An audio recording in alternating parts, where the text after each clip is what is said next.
তোমরা কি দেখতে চাও দুজনকে একসাথে সিনেমায়?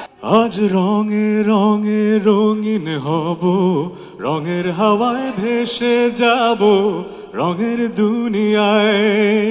আবার গীতিকার কি কি না, একটা মানুষের যে এত গুণ, ভাই এত গুণ কেন থাকতে হবে আপনার? শাকিব খান এবং তাহসান খান, এই দুই খানকে যদি একসাথে একই সিনেমায় দেখা যায় তাহলে কেমন হবে বলেন তো? হ্যাঁ, এমনই একটা ঘটনা এবার ঘটতে চলেছে। শাকিব খান তো অলরেডি রাজি তাহসানের সাথে সিনেমা করার জন্য, কিন্তু এবার অপেক্ষা তাহসান কি বলে। ইতিমধ্যে এই দুই স্টারকে একই সিনেমায় দেখা যেতে পারে বলে সমস্ত গণমাধ্যম সংবাদ প্রকাশ করতে শুরুও করে দিয়েছে এবং ইতোমধ্যে তাহসান খানও এর কিছুটা ইঙ্গিত দিয়েও ফেলেছে। আজকে শাকিব খানের হারলেনের সাথে যুক্ত হলেন তাহসান খান এবং যুক্ত হওয়ার সময় তাদের সাইনিং মোমেন্টটাও ছিল সত্যি অসাধারণ। তবে হ্যাঁ, এখানে শাকিব খানের হারলেনের সাথে তাহসান কিন্তু এমনি এমনি যুক্ত হননি। শাকিব খান নাকি তাহসানকে অনেক লোভনীয় সব অফার দিয়েছে, তবে কি যে সেই অফার সেটা এখনো প্রকাশ করেনি সে, এবং সেগুলোর লোভেই নাকি তাহসান শাকিব খানের সাথে যুক্ত হতে রাজি হয়েছে। সো আমাকে এমন একটা লোভনীয় অফার দেয়া হলো যে আমি আসলে রিমার্কে ছাড়া এখন কিছু ভাবতে পারছি না।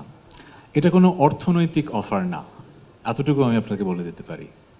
এবং হ্যাঁ, তাহসান খান এও বলেছে যে খুব শীঘ্রই নাকি তাকে এবং শাকিব খানকে একই সাথে সিনেমার পর্দায় দেখা যেতে পারে যদি দর্শক সেটা চায়।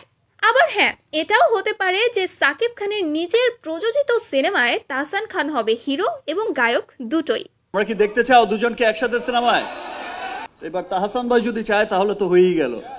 এটাও একটা শর্ত হতে পারে তাহসানের জন্য, তবে এখনো পর্যন্ত কোনো কিছুই পরিষ্কার নয়। কিন্তু এরকম কিছু যে হতে চলেছে সেটাই স্বাভাবিক। তাছাড়া তাহসানের মতো একজন স্টার শাকিব খানের হারলেনের সাথে তো এমনি এমনি যুক্ত হবে না, তাই না? তো ভিউয়ার্স, আপনাদের মধ্যে কে কে চান তাহসান খান এবং শাকিব খান একই সিনেমায় কাজ করুক? আপনারা আসলে কতটুকু উৎসুক এবং এই নিউজটা পেয়ে আপনারা কতটুকু খুশি সেটা অবশ্যই কমেন্ট করে জানাতে ভুলবেন না কিন্তু। আজ রঙে রঙে রঙিন হব, রঙের হাওয়ায় ভেসে যাব, রঙের দুনিয়ায়।